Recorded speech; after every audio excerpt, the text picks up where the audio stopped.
Hello and welcome to Car Dealer Live. My name is James Batchelor. Now today, Vertu Motors posted record profits of £80.7 million for the year ended February 28. Analysts this morning have all said it's a very, very strong result. Joining me to discuss more about this is Vertu CEO Robert Forrester. Hello, Robert. Good morning. Good morning. Lovely to have you on as always, Robert. Thank you for joining us. Firstly, very open question, but what are the key highlights for you in your results today? Well, the sort of the financial results, but we also use this, as it should be, to communicate with the shareholders about, how the company in its widest context is doing. And I mean, okay, record results, 80.7 million profit before tax, which is fantastic and certainly gives an injection of cash into the business, which is always useful. In terms of, we've got a very strong balance sheet. We've now got net cash after used car stocking loans are taken into account, which is unique actually in our industry. The really good thing I think that we've managed to achieve is we've moved our technology on quite a long way. There's a lot of, we've got 50 software developers in the business and they're doing great work. And that omni-channel bricks and clicks combination, I think, is going to be the proven model in the sector. I think there's very little doubt about that. We did double pure online e-com sales to 900 units in 12 months, and we sold 89,000 used cars. So I think that tells you something. And the business, I think, operated pretty effectively during that period. The technology helped. Our great place to work score with colleagues is 88%, which is very strong. So I think we're working very well in terms of engaging with colleagues and introduced quite a lot of interesting things actually in terms of enhancing benefits. And our customer experience scores, and that's probably the be all and end all, isn't it? Customer experience scores, because if the customers don't turn up, buy cars and keep coming back, then we're not really here, are we? And we're sector leading in terms of used car net promoter score, and in manufacturer scoring in service and sales, we're pretty sharp. So I think the bedrock of the group is in a pretty good state, actually. And it'll need to be, because the bubble times, as I call them, of last financial year will not replicate themselves anytime soon. We'll get back to normal and it'll be much more interesting. Well, I'll come back to that bubble question a bit later on, because I want to pick your brains about that a little bit more. But just on that online point, you say you've increased your purely online car sales. Do you think this is going to be a slow burner? Because what with dealerships now fully back open, customers we know like to visit dealerships, is this a slow burner? Well, when you say slow burn, you see, that's sort of almost like Marxists saying that a Marxist revolution is inevitable. I mean, historical determinism, and it just, that presupposes everyone's going to end up online, and I don't actually believe that is the case. 75% of people want a test drive. I think online is useful. Actually, some of our major and indeed companies better than us do not offer online retailing. No, they don't do it. Now, they don't do it for a pretty good reason. We started online retailing, I think it was 2017. This day, 2017. It's 5 years ago. We sold 900 cars, and I think we're pretty good at it. Yeah. but the customers are not really with us, are they? If you actually think of the mathematics of it, and you look at the results of competitor sets, these disruptor sets, and there's something fundamentally different, isn't there? It's just not as easy as it was written on the tin. So I think having a business model, and let's not be negative about the franchise retailer business model. We've got new car sales. We've got used car sales. We've got commercial vehicle sales. We've got parts. We've got a high margin service operation. And it's all intertwined. It's a beautiful combination, actually, that when it works, it really works well. And it's highly resilient. I mean, let's not be fair. We've gone through in the last 15 years a global financial crisis and a global pandemic.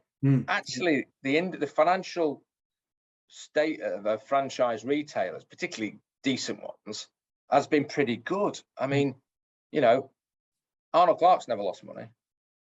Vertu Motors has never lost money. No. In quite tricky times. So I am very positive, actually, about the franchise retailer business model. And I think the manufacturers are working very closely with retailers to make sure that model is sustainable going forward. And you think that some of the initiatives that the manufacturers are doing are pretty bright, actually. Yeah. You know, things like how to increase service retention of older vehicles, and you know, peak spend on maintenance is actually at age 5 of a car. I think we're now at 4.6 in terms of average age of car that we're servicing. And in the Toyota franchise, if you come in for a Toyota service in a Toyota dealership, you go out, assuming the car's a clean car, you go out with a 1-year manufacturer warranty. Yeah, to do. Pretty strong, compelling retention tool. Yeah. We're not on our own in fighting battles, and that's the key message, I think, for people, which is we're not businesses that are on our own. We've got these massive manufacturers behind us, global players, some of the biggest companies in the world, some of the best brands in the world, and we're the sharp end. But you know, the symbiosis actually works really well. And with all their marketing clout as well. Yeah, absolutely. And with massive products coming out. Now, okay, got production issues, but you know, in terms of new vehicle products that are coming through, it's unbelievable how cars have developed in terms of technology. Yeah. I got a car last week. It's got 3 screens. It's got one in the front, one in the back, one in the boot. One in the boot. How does that work? Boot to control the boot operations. Too much. Mind-blowing, absolutely mind-blowing. So, you know, I think there's a lot to be positive for and a lot to be thankful for. Our business in the medium term is never easy. It's hard work, actually. But for those people who have the right strategy and the right people in the business and have the right relationships with the right manufacturers, there is a living to be had. I mean, how long do you think all of this can continue with dealer groups posting record profits? I mean, is 2021 the best year it's ever going to get and it's downhill from now onwards, or is this the start of the industry making some real profits, do you think? Oh no, I think the industry will make real profits, but I don't think we'll see the likes of 2021. We might never see it again. Yeah, actually, in terms of that level of it was a unique set of market circumstances. It took a global pandemic to get us there. Let's not forget. Yeah. I don't think we need another one of them, to be honest. So I think it was a moment in time, really. I don't necessarily see that happening too often. Might happen, did happen. If something happens, it can happen again, but I don't think we should be planning for it. No. As we all know, we're in a cost of living crisis at the moment, and we know that energy bills are only going to increase and get worse. Are you already starting to see this impact on consumer confidence when it comes to buying cars, or it's very difficult actually at this point in time to say, if I'm truthful, because I think that the energy letters only landed sort of early April, late March, and we actually ran a very successful used car campaign during April, which drove our volumes in April and drove inquiries and made a big difference. So we haven't actually got a long period of time to really assess what that impact is, and things are quite volatile. So as we flagged in the announcement, I mean, all basic economics would tell you that if disposable income goes down and consumer confidence goes down, there should be a knock-on effect in terms of vehicle demand. But I think it's too early really to comment. I'll be commenting on a couple of weekends. And actually, I wouldn't even like to draw a conclusion from a couple of weekends because it was up and down, if I'm honest. But in your results, you said, I think you said it was critical. I mean, do you really think it is critical? Oh yeah, because if customers don't turn up, we don't sell cars. I mean, what's your definition of critical? I mean, pretty critical. If you look back at history, when consumers have slowed down in terms of purchasing, stock turn goes out. Used car prices tend to go down, and we sell less cars. So, you know, I think it's pretty critical, to be honest. I mean, it's not life-threatening, don't get me wrong. As a determinant of relative success, then I think it is an important factor. And actually, you can see it in the stock market reaction over the last sort of 60 days or so. The stock market are exceedingly rational, in my view. I mean, people say the stock market's irrational. It's not irrational at all. They have a view on UK consumers out 18 months. You know, they're not completely stupid. Yeah. In your results, you said that you've received 6.6 million in government support. I know you've been very adamant about this in the past, that you've taken the government money because they shut you down. Let's face it, let's be blunt about that. But now you've made record profits. Have you and your board changed your minds about this, or are you still adamant? Well, we can't possibly have done, can we? What a stupid question, James. Because I've just reported a profit number which has 6.6 million of money in. If I now announced I was going to pay it back, I'd need to make a provision in my accounts and charge the P&L account. I suspect the auditors would be a bit naffed off. Well, it's not specifically that. I'm more interested in whether your viewpoint on it. Oh no, my viewpoint is absolutely critically clear. The government put in emergency support for industry to maintain employment and to maintain liquidity of industries. If you actually look at this period, the 6.6 million is 200,000 of furlough, 200,000 in March 2021, and 6 million of rates support. So, and everybody's had that. And actually 0 retailers in our sector have paid back rate support, in my view. I mean, not very many, if there are any. I can't see many. In terms of the whole pandemic, anyway, that's certainly for sure. And if you actually look at what we've achieved, we've made 80.7 million of profit before tax, and we will pay 16.6 million in corporation tax. Never mind national insurance, VAT, business, now into business rates.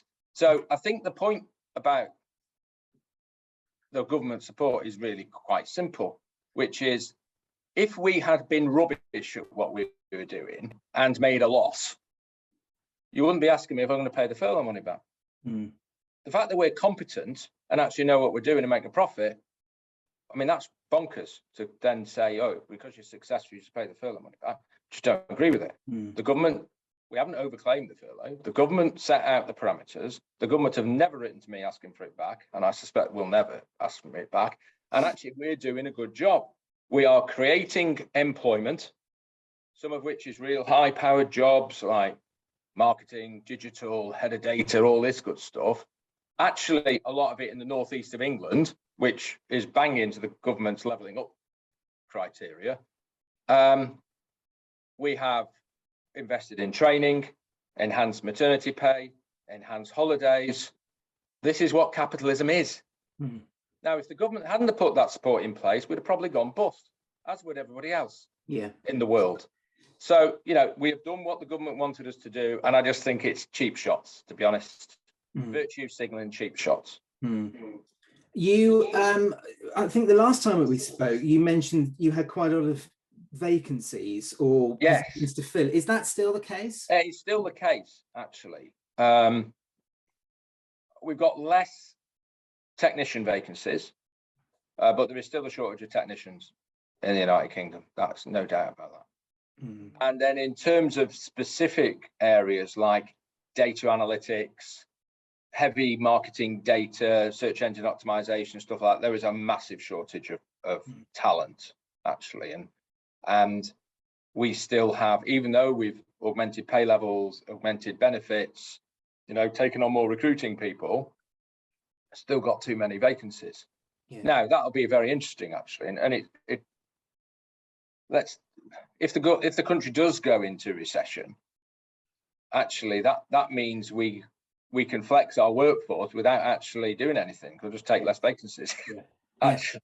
So it does provide us with some flexibility, but that's certainly not our judgment at the moment. And we would certainly like to fill the vacancies that we've got. But I have actually been surprised by just how long run this labour shortage actually is in the United Kingdom. It's still there. And that must mean that there is just a lack of relevant people with those skills. And we're taking over 200 apprentices on in 2022. Really, that's a strong number. Which is a big number. Because what we've got to do is bring talent into the business and train them. And that's why this government support thing is really interesting, because actually we are doing exactly what the government want to do. Degree apprenticeships, apprentice programs. I did a management induction session on Monday morning. There were 30 new managers in the room. 2/3 of them were internal promotions. Well, that's right, and that's good, isn't it? Yeah. So in terms of fundamentals, that's how it should be. So we are, I think, getting, and I think we've always tried to do this, but we are trying to get the fundamentals of good business practice, be it sustainability, be it people engagement and training, in place. We are into long-term profitability and sustainability, not short-term, bursts. And I think that's why that we've got quite a good business, because we take exceedingly long-term decisions. Well, yeah, we've seen that throughout over the last few years. The effect of those long-term decisions, really. I mean, in April, we spent 7 million buying the freehold and long leasehold of a leasehold premises in Derby, which had 6 of our dealerships on. And it was just the right decision. It makes our business stronger. And you think about the impact of inflation on our business, which is something we've given, good long thought to. Would you prefer to own a freehold property or have a leasehold property? Well, freehold properties go up in value, tend to, in inflationary periods, and leasehold properties, the rent goes up. So you've got a much stronger business. You've got a chunk of freehold property as opposed to leasehold property. Now, there's a few bits. Also, we haven't got any debt. If you've got a lot of debt, debt gets inflated away. So actually, there's a benefit of having a lot of debt, albeit if a recession comes and your earnings go down, you can end up in a lot of bother if you haven't got enough money to pay the interest. But so there's a few bits to think about, but I think we've just got a strong business, and that's down to the board. Our non-executives are clever people who guide us and make sure that our strategy is right, make sure we don't go off and do foolish things. And the fact that, I've been in place 15 years, Karen's been with the group 15 years, David Crane, the COO, has been with the group 15 years. That all helps long-term, absolutely sustainable business practices, doesn't it? With the motor trade, and particularly the big dealer groups, they're making lots of money, making big profits.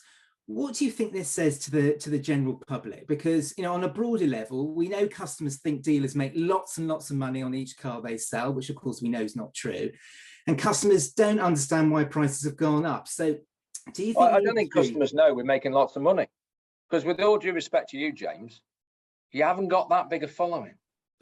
Me personally? Well, I mean, who was going to watch this video? Well, not many of my customers in reality. Quite, people in finance maybe, or in the industry. There isn't a massive amount of awareness. And actually, if you boil down to it, and if you actually, it's hilarious if you do this. So if you sell a 25 grand car and you ask a member of the public, how much do you think the retailer's made? They'll say 5 grand. Yeah, I know. Every day of the week, they'll say 5 grand. In the best year in the history of motor retail, we made 1,700 quid on used cars. And they'll still, oh God, you must have made more than that. That's the best year we ever had. Yeah.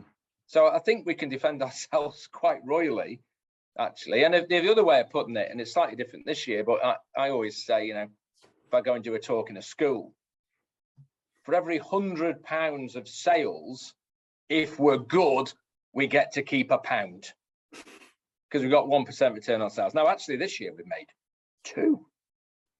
And they all sit there thinking, that's not a lot, is it? And the answer is, no, it's not. No. So don't talk to me about motor retailers ripping off the British public when we manage most years to get £1, and some people don't even manage that. But I think it's something which can't really be reset, can it? I mean, people have got this long-term view that dealers make lots and lots of money, and I don't think you can ever change that. Really, does it matter though? They still buy cars off us. True, that is true, and they still take their cars to get serviced, don't they? We've got millions of people on our database. Yeah, we've got 166,000 people, I think, with a service plan. 78,000 people did an online service booking. Yeah. We sold 89,000 used cars. We got 4% of the new car market and 5% of the van market. There's plenty of folks. That's why I really get broadly upset. Not much upset to me, but the business model is broken. The customers aren't being served well. We need to rip up the business model and start again because the customers don't like what goes on. Well, I disagree, actually. I think there might be a small percentage of people who don't like what goes on, but the vast majority of customers are perfectly happy with how things are going in terms of the experience they're getting from motor retail. And you look at manufacturers it always makes me laugh a bit, manufacturers' new car customer satisfaction. And despite the fact actually some manufacturers will go down there, oh, the customers aren't happy with the experience. Well, that's a mystery to me, because 96% of them, you know, say that it's been a 9 or a 10 out of 10 service in new cars. It can't be both ways. No. It can't be fundamentally broken, but 96% customer experience. I mean, there's something wrong somewhere. I don't believe the 96% customer experience, by the way. I don't think that's true either. That's not a normal distribution in statistical terms, is it?